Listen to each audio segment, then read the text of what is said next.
sustainability both in the business and in the solutions that are being offered. Growth, actually the ability to monetize something and scale it. Impact and leadership, the significant contribution not just to their own success, but to the sector and the industry they work in. Originality, standing out from the crowd, differentiation, unique, original, exciting, innovative, and solution-oriented, solving a problem or a challenge and creating new business models or opening up entire new markets. So our wonderful judges did their work earlier this month to narrow down the 24 to the final selection. And all the detail of all the companies is in your booklet. So I think you got a bag when you came in, I think. Did you get a nice little bag? Very exciting, yes. So tonight there are going to be 8 winners. And I can tell you in advance that between them, they've already raised over £13 million in investment. Now, I'm not suggesting that raising money in investment is the only thing that marks these companies out or is the only benchmark of success. But it is incredibly important, and it's a real-world indicator of the kind of traction that these companies are achieving.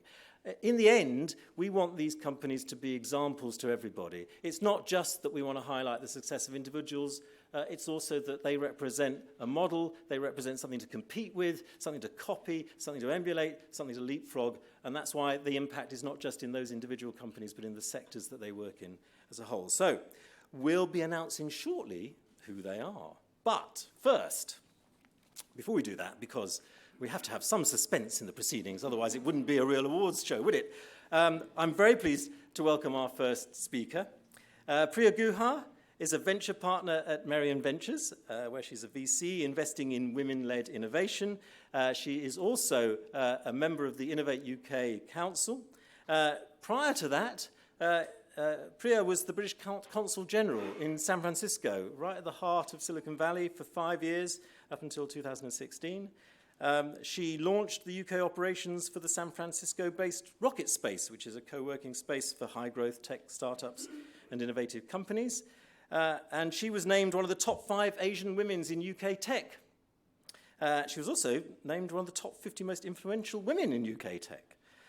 So we're in awe.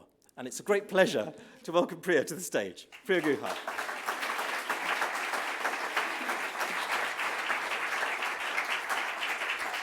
Thanks so much, Jeremy, for that very kind introduction. If any of you were opening your sort of social media feed or the newspaper or listening to the radio today, you will have no doubt heard that today is the last day to register to vote in the UK election. Apart from my public service announcement, I think there's probably in this time of sort of festive cheer, goodwill, there's nothing more that we want to ask Santa for than a stable government. Thank you, someone got it. But in the reality of what has been a very polarizing political world, I think it is safe to say there is very broad consensus around one theme. And that one theme is that innovation is going to be key to the UK's future economic growth. What does that mean? Well, the UK at the moment sits 5th in the global league tables of innovative countries. That is a huge achievement, and that's testament both to the work of the startups, the sorts of which we have here tonight in the room, but also to the work of the larger corporates based here in the UK, who are very much, as Jeremy said, part of that innovation ecosystem. I myself am very privileged to be part of the Innovate UK Council, part of the broader UK research and innovation family. This morning, I was at an event where a very impressive British founder called James Chappell, I don't know if anyone's heard of him, he was the founder and is the CTO of a company called Digital Shadows, an incredibly successful British company that I got to know actually when I was out in San Francisco. They've raised about 60 million in US so far on their Series C. James said in his public remarks this morning that without an Innovate UK grant, I don't think Digital Shadows would exist today. That is testament, I think, to the role that an organisation like Innovate UK can play in stimulating the early stage research and development that will both position the UK as the leader in the world of startups and scale-ups, but also help larger corporates to keep their momentum for innovation. Over the 12 years of Innovate UK's existence, they've invested about £2.9 billion through grants and other mechanisms, and that money has secured about £21 billion to the UK economy, creating over 100,000 jobs. So that's a leverage of about 1 to 7 in terms of the investment in and the money out. And I think that's great for the UK economy. But the government organisation that leads on innovation also needs to change. And actually one of the things that Innovate UK is looking at is what other mechanisms of financing should Innovate be thinking of beyond grants that support the needs of the innovation ecosystem. Some of you may have heard of the new innovation loans that have been recently piloted. About £50 million have been successfully deployed to over 70 businesses, later stage businesses, who are looking at how they can start again on that really crucial R&D journey to differentiate their business for the years to come. And what we've been really proud to see is that those businesses that have secured those £50 million in loans have also alongside received £25 million in equity investment. So not only is the money itself being put to good use, but it's actually attracting other funding. And very interestingly, I've been quite closely involved with some work that is intended to help reduce the risk for venture capitalists and other investors in startups to come in earlier to invest in research and innovation, something that in Innovate UK terms we've called the Investment Accelerator. All of those mechanisms are crucial, and clearly funding is a major part of a startup's journey. But it's not just about the funding. It's about networks. It's about access to equipment. It's about access to expertise that you need to be able to understand how best to leverage that equipment. And that's where the catapults come in. Centres like the Digital Catapult, which has so many amazing initiatives that hopefully we'll touch on a bit today, things like the Machine Intelligence Garage or the work around 5G networks. Those are amazing resources for the startup world and for the corporate world. And that's something that Innovate UK is very proud to support through providing the core funding to the catapults across the UK. I talk about that as across the UK story because it truly is across the UK. Some of you might have seen that just a couple of weeks ago, the UK's Scale-Up Institute launched their new report talking about scale-ups in the UK in 2019. And between 2019 and 2018, the number of scale-ups in the UK increased by 23%. But the beauty of that, not only testament just to the growth and maturity of the UK startup ecosystem, is that there is a scale-up in every single region of the UK. So this is not just a London success story where we're sitting here today. This is a success story across the UK. And that is where we'll truly achieve the economic growth that the UK nationally can see from the world of startups and innovation. As Jeremy was kind enough to mention, I had the privilege of serving as the UK's Consul General in San Francisco for 5 years.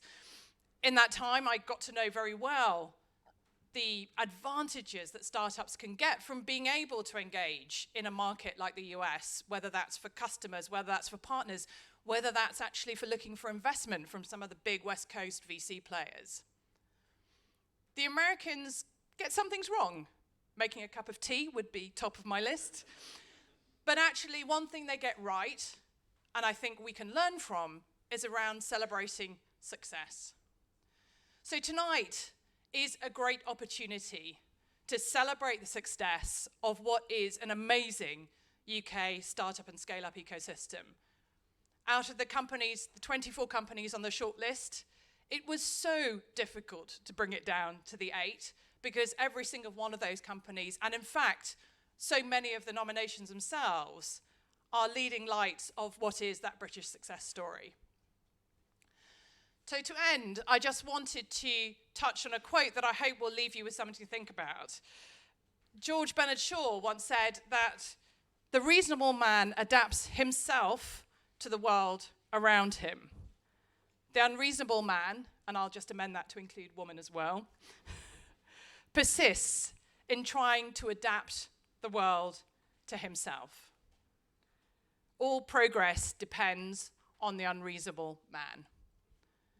So tonight, let's celebrate those unreasonable people in the room and in the world around us, because they're the ones that will achieve the success we know is there in the UK's ecosystem. Thank you so much.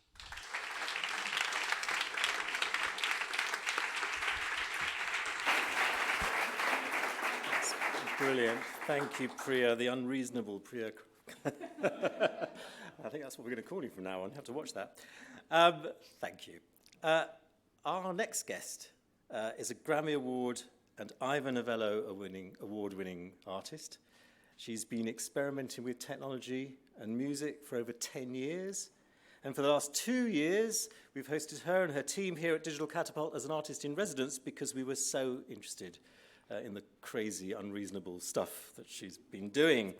She founded a company called Mycelia, which is an experimental music distribution platform that has played to some extent with blockchain.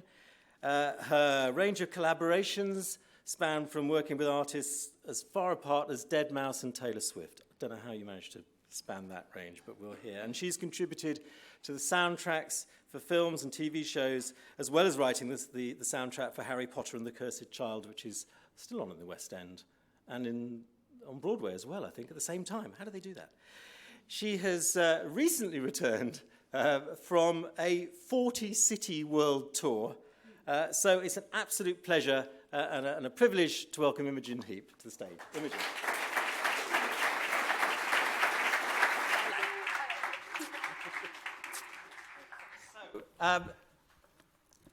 We sometimes sit down and have chats like this. We do. Sometimes we do it just in a room. Sometimes we do it with an audience. It's sort of, it's lovely to have you here. We're used to seeing you around in the building. So when you disappeared off for, I don't know, getting on for a year, we wondered what had happened. So tell us, because this tour that you put together was not an ordinary tour. It was not the kind of tour, people think about going on tour. It's all about throwing TV sets out of hotel bedrooms, windows, and that kind of thing. That wasn't what it was. No, Tell us about it. Didn't even throw one out of a window, sorry. Didn't throw one. No, so we've been all around. We've mainly been in kind of Europe, 14 countries in Europe, and then we spent a bit of time in the States and in Canada, and we've just finished off the UK run. And yeah, it's a music tour to celebrate songs of however many years now, 20 years or so. I went also with a friend of mine, Guy Sigsworth. We were in a band called Frou Frou a long time ago. So it was that.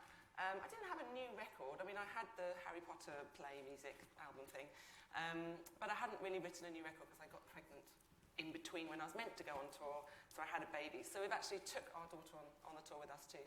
But it was really actually around trying to grow grassroots style music maker to music maker, a new platform that we're developing around digital identity, inspired by blockchain, but more around digital identity now. To help us lasso the music industry into some form of cohesion and collaboration with us, rather than us feeling like the end, always at the end, kind of chasing the tails of everyone, trying to get money, that we present ourselves in an organised fashion with data around our skill sets, around our songs, around where we are, who we've collaborated with, so that we can help grow the music industry into something that's sustainable and flourishing. So you just decided to go on a tour and in the process take on the entire architecture of the world's music industry at the same time. Is that it? Roughly. Yes, maybe. And you didn't just play on this tour. You kind of engaged with the local community as well, didn't you? Yeah, so every city we went to, we had a music maker and services workshop, and we met up with hundreds of services around the places we visited. And what we've come back with is a couple of thousand ambassadors now who hopefully in February, March, will launch this non-profit platform. And music makers will identify themselves all around the world, ready to open for business, to lasso themselves and attach themselves to their songs and create better linked data, better understanding of where tracks are from, and potentially growing ourselves into the ability to receive monies directly in time, which is where the smart contract and blockchain stuff came. But I realised I was a few years off that. So first of all, we had to develop the artist interface to the music industry on our own terms. I mean, you brilliantly just sort of drop into the conversation phrases like linked data, as if everybody understands what that is. And actually, of course, in this particular room, quite a lot of these people do understand what that is. But I think what's remarkable about what you're doing is the fact that you're looking at an industry that is changing around you. You're looking at an industry with all of the new platforms and all of the complexity of different ways in which artists are making money. And you're saying technology needs to be involved in this, and technology is the solution to it. And what's the reaction that you get from traditional businesses and traditional music companies when you share that kind of idea with them? Actually, it's kind of shifted over time. Initially, I had a lot of the majors and the kind of bigger organisations a bit scared for their jobs, or that I was going to flatten the industry and start anew. That was not my words. They were other people's words around the blockchain space when it first kind of fired up. This kind of disruption. But really, we're more about augmentation, kind of bring to life areas which are kind of dark. And to become that connective tissue for the music industry. So now, actually, music services and the majors and the collection societies are really welcoming what we're doing, because we're trying to solve their problems too. There are so many bits of the industry which are fragmented and don't have correct data, and they haven't got the time or money to individually input the correct data with us calling up going, that's not the way you spell my name, or why am I not registered as a trumpet player, or whatever it might be, that we need to have the facility to be able to do that ourselves. And so that's what this is about. It's about verifying ourselves and becoming a standard for the industry to help, connect everything together. Well, I mean, there is a kind of irony to the fact that, here are all these big multinational companies that have all this resource. And independent artists like you, but all of the people that you're working with, are the ones that are actually leading the way in terms of kind of making change. And is that ironic, or is that natural? I think it is kind of natural, because each part of the music industry deals with its own bit. It's either songwriting, or it's distribution, or it's recording, or whatever it is, it's film. It's all very different parts.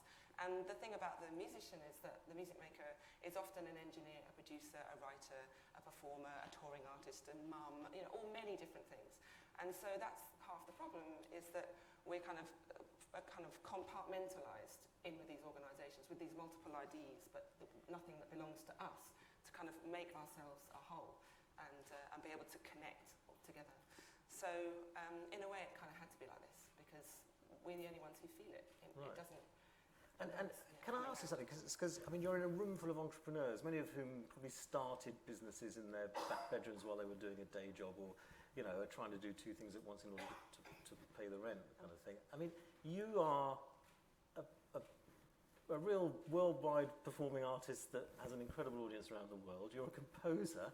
You're playing with really, not just playing, you're developing really interesting technology solutions like the famous gloves that we haven't got really time to get into, but the gloves, pretty exciting. You're running a business, you're a mum.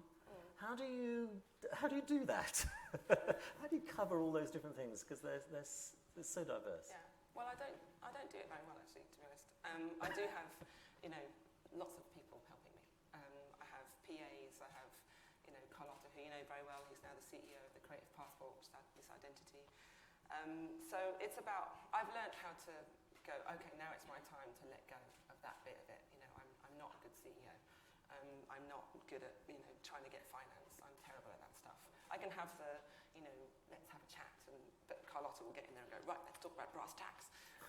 So I realised that over time. But I think my problem for a long time was realising that actually that wasn't what I was good at. That I love having the ideas and I love bringing the people together, but actually I'm terrible at, actually making that thing. But there's a lot of founders of businesses that haven't come to that conclusion yet, by the way. So that's a very tough call to make, though, isn't it? But it's also down to funding as well. If over the time, if it hadn't had the funding, then I would have had to do it myself. But Pete Littlebits, Innovate UK actually gave the Mimi Gloves a grant a while back, and that really helped us out. So yeah, it does really matter. Now, we haven't got a lot of time, so I can't ask you to go into a huge amount of detail about current things, but there's something new coming that you might just want to sort of tease us a little bit with. Okay. So what's happening now? Well, it's actually around feeling, again, kind of this fragmented self, but more in the social, digital space, that I'm kind of everywhere and nowhere. And it's hard to cut through the noise and to really reach and have those conversations without them being in like 120 characters or whatever. And so I'm really interested in developing my AI self. How can I help build something which will grow in time with me? I have thousands of interviews that I've done over time, so creating a knowledge store, a conversational content for fans and journalists and whoever, and myself to have those questions about who am I? Who is this AI self? What can this bit do to help me live more humanly in the world at a human scale? And that's what I'm really struggling with right now. How do I live at a human scale? Because everything else is digital all around me, 24/7, and I need something to be 24/7 on my behalf. So that's on the 9th of December, going to be having the beginning, and it'll just be a small beginning just to share some of the technology that we're bringing in and some of the partners that we're bringing in. And we're going to have this open conversation over a year, 5, 10 years. It's going to grow publicly, and we'll have those conversations to see, have those difficult conversations. That's absolutely fascinating. And are you going to, I mean, obviously one of the challenges of doing that might be that in our current world there's a sort of danger that AI could actually create fakes, and deep fakes are sort of the thing of the moment. Does that bother you, or are you sort of responding to that? I'm going to get there first before anyone does. Create a fake version of me. That's all part of the conversation. There's so many things unknown. There's a lot of fear. There's a lot of worry about AI and the singularity. And every time I get stuck into a project like the Creative Passport, that kind of fear and anxiety turns into positivity because you get stuck into it. You get stuck into the solutions. You get to understand the problems.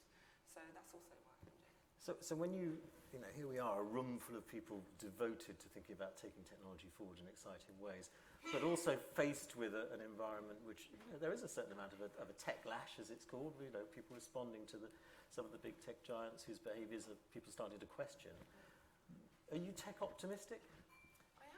I am, because I'm a human involved in tech, and I feel like I'm a good human. So as long as there's lots of good humans developing tech, then surely we're on the right path.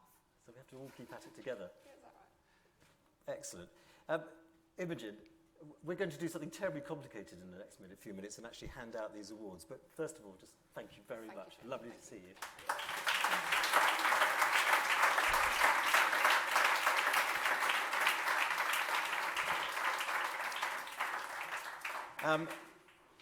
So I think there's a video that we're going to play to kind of give us a breather and introduce this next bit. So because we've got a wonderfully complicated piece of logistics that we're going to engage in. But for now, I think we're going to see a video that sort of tees up a little bit about what all these awards are actually about. So yes, let's roll the video, as they say.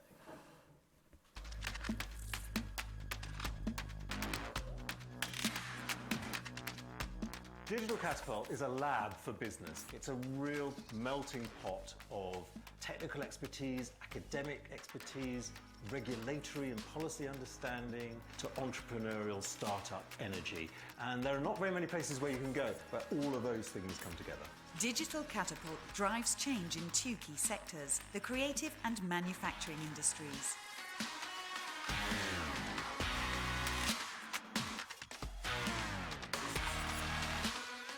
Digital Catapult focuses on ambitious programs in artificial intelligence, immersive and future networks.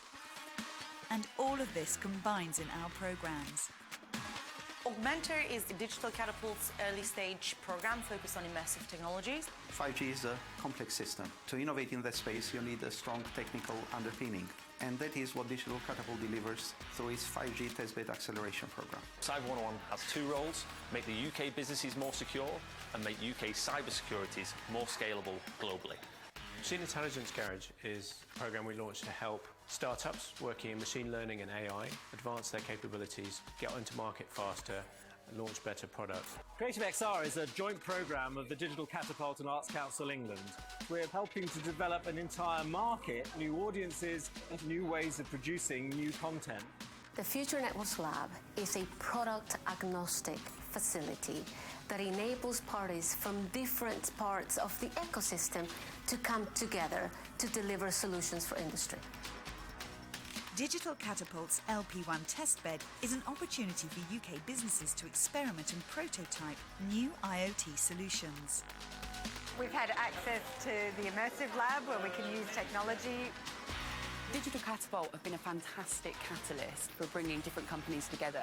Having a place that believes in your technology or believes in your industry is super vital. Basically important people who make things happen. CreativeXR for us was an opportunity to make something that we wouldn't have been otherwise able to do. It's been transformational for our company. I mean, I don't think the company would be around if it hadn't been for Digital Catapult. They always have been a brilliant broker between larger research projects in industry and smaller SMEs, and in this project particularly, they helped us consider the different business models. To get all of these people who are in this fairly niche, esoteric space and in the same room has been a really validating experience. It's a fantastic opportunity for us to be able to actually showcase and demonstrate a product and also to meet other SMEs and innovators. I would say that the programme is a unique opportunity to experiment. The infrastructure of tomorrow is going to deliver unique experiences that we can't even imagine today. The team of people here is what makes Digital Catapult. I'm astonished on a daily basis at the talent and the commitment and the passion of people who work here, and our ability to retain really talented people. I'm just in awe about it. Digital Catapult's Platinum Awards celebrates the stars of our programmes.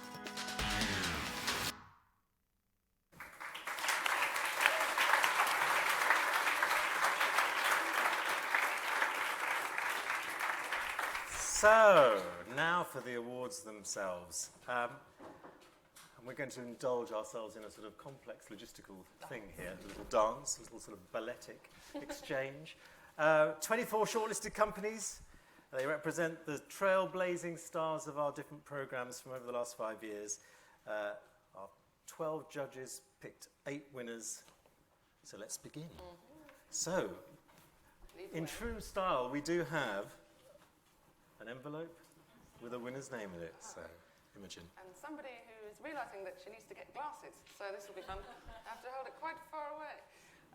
Right, one of the first 5 companies to join Digital Catapult's Machine Intelligence Garage programme, a unique accelerator programme for artificial intelligence and machine learning startups. This business has worked with Digital Catapult for over 4 years. In that time, it's raised $4.5 million in seed funding and won research grants of over £1 million. The judges recognise this company's solution as a groundbreaking combination of neural engineering and artificial intelligence that is helping to improve quality of life and enable more effective treatment for a range of chronic conditions. The winner of the first Digital Catapult Platinum Award is BIOS.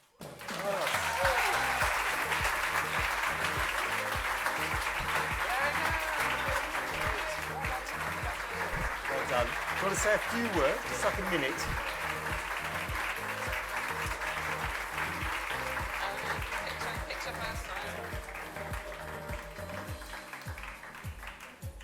Is it on? Yes. Yeah, it is on. Thank you very much, Jeremy, and the whole team at Digital Catapult.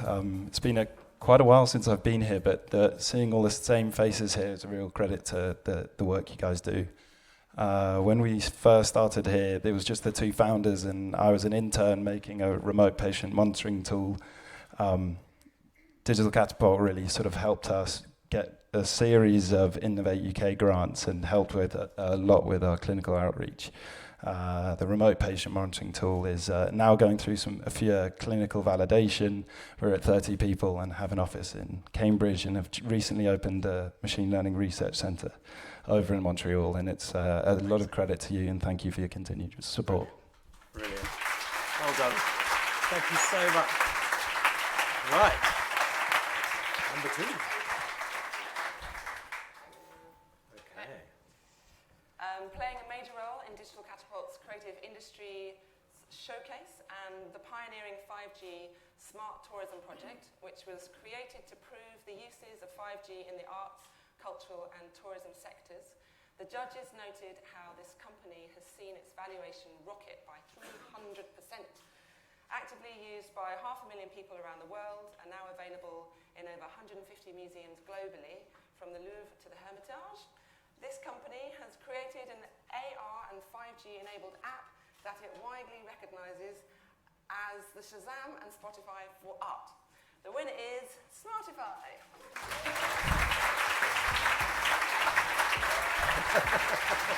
Well done, Frankie. So, we have to say something.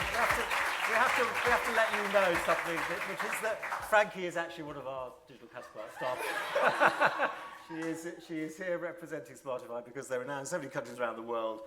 They couldn't manage to be here tonight, but we send them all our best and congratulations. So, well done for picking it up for them.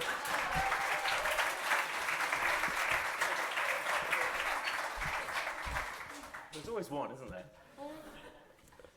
A member of Digital Catapult's Machine Intelligence Garage cohort, access to compute power and expertise has helped this company develop new products which improve efficiency across its focus industry value chain, as well as building a global export market for its solution. The judges commented that this company has demonstrated an impressive international reach and projected growth rate. It has since doubled headcount and expanded internationally into Latin America, Spain and Kazakhstan. The winner of the Platinum Award is Intellisense.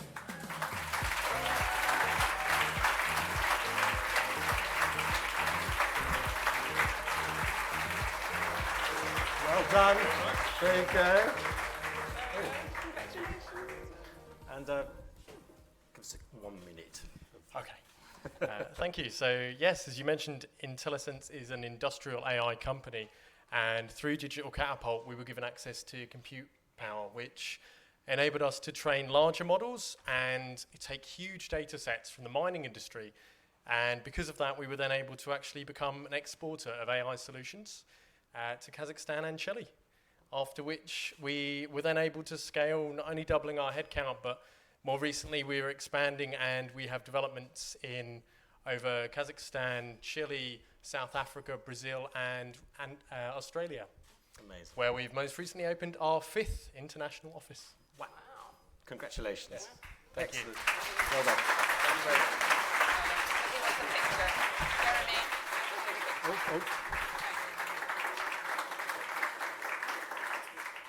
Well done. Thank you very much. And we're on to number 4. Okay. I'm getting this. We're bowling along here. Oh, okay, good. Right.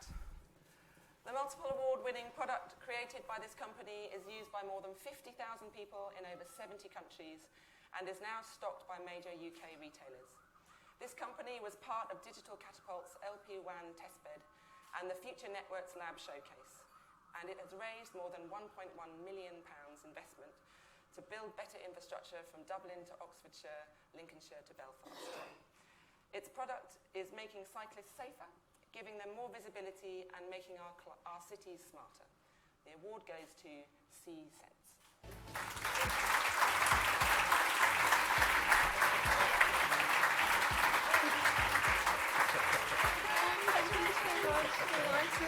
Well done.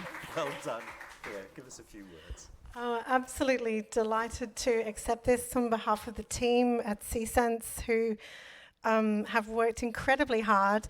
We actually first engaged with Digital Catapult back in 2016 when we participated in one of the autumn showcases here when our product was first doing IoT, and then we used the LPWAN sort of showcase testbed here to develop our latest products, and we're incredibly grateful to the support that we've had genuinely from the Digital Catapult. So it means a lot to us. Thank you. Excellent. A quick picture. Well done. Thank you. So, number 5. You're doing well. The eyesight's holding up. It's very impressive. Using AI and machine learning to predict behaviour and intent, this company has recently pivoted its products into the manufacturing sector with guidance from Digital Catapult's Machine Intelligence Garage programme. Using AI and machine learning, its products predicts pedestrian behaviour and intent in real time. The judging panel commented that after raising $5.3 million in investment, it is now building the global standard for how autonomous systems interact with people. The winner is Humanizing Autonomy.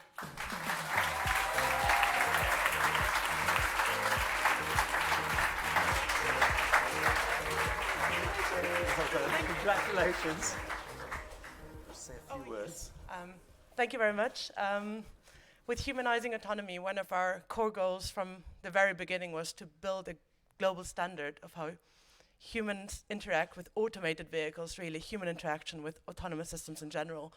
And this really requires partnerships, public-private partnerships really, working with the largest corporates, working with governments, working with regulators, and really raising the word about a big challenge, a big issue, and finding common ground to solve it. And Digital Catapult, Machine Intelligence Garage has been incredibly helpful in helping us to build this network. Thank you.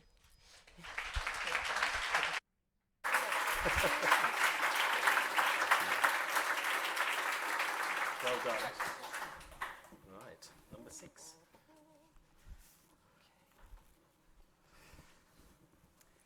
The judges commented that this company was very responsive to today's clients' demands, and provided a range of solutions expanding out from its initial public sector clients to many other industries. Now working with a range of organisations around the UK, this company was part of Digital Catapult's LPWAN Testbed, which helped it to get better market traction throughout Europe, including support in receiving a €58,000 grant for product development across the whole IoT value chain.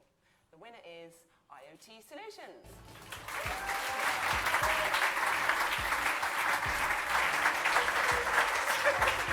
Well done.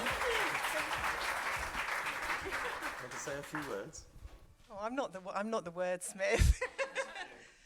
So thank you very, very much. This means an awful lot to us. We started our journey with Digital Catapult in May last year.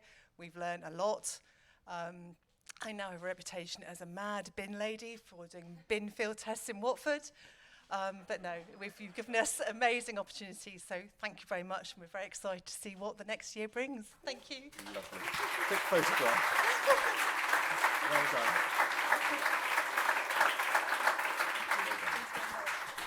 Right, our penultimate award. In no order of importance. A UK pioneer in cross-technology applications, this company was part of Digital Catapult's 5G Testbed Accelerator Programme and the 5G Smart Tourism project. The Platinum judging panel commented how this company's 5G-enabled immersive content streaming platform is changing how audiences experience content. A recent 5G trial in Bristol reduced a 45-second delay in streaming content to just 4 seconds. This company has seen a 40% increase in sales revenue in the past 18 months and raised total seed round investment of over £650,000. The winner is Matty Vision.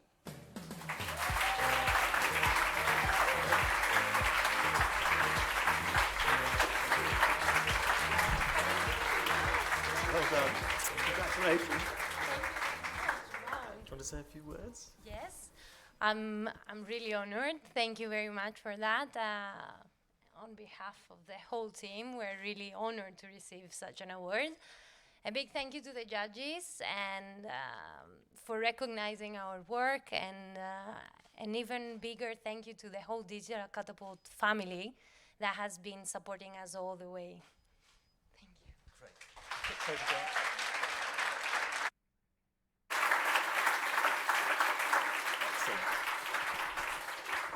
Now, these aren't in any order of merit, so the fact this is the last one is just the thing that can make you feel relieved that there's a drink coming soon, but this is the very last one.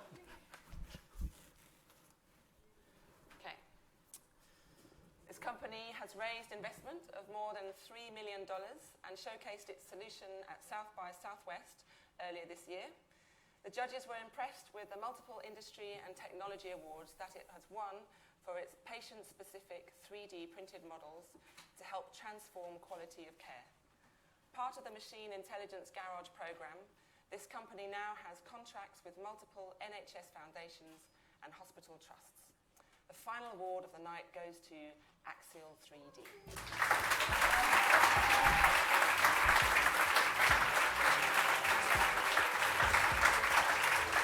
Well done, well done. Want to say a few words? Yeah, thank you. Thanks very much for this recognition, and really proud to receive this on behalf of the team back in Belfast, Dan, Kathy and Roger. Just touching on a few of the themes that came up there earlier, networking and collaboration, and I think the Machine Intelligence Garage and some of the other catapults, like the manufacturing catapult, have really helped connect us to relevant people inside the big corporations and inside the healthcare systems, and get us in front of the people that we needed to get in front of. So thanks to all the team, especially Peter for all his help over the years with Machine Intelligence Garage specifically. So thank you. Well done. Photograph.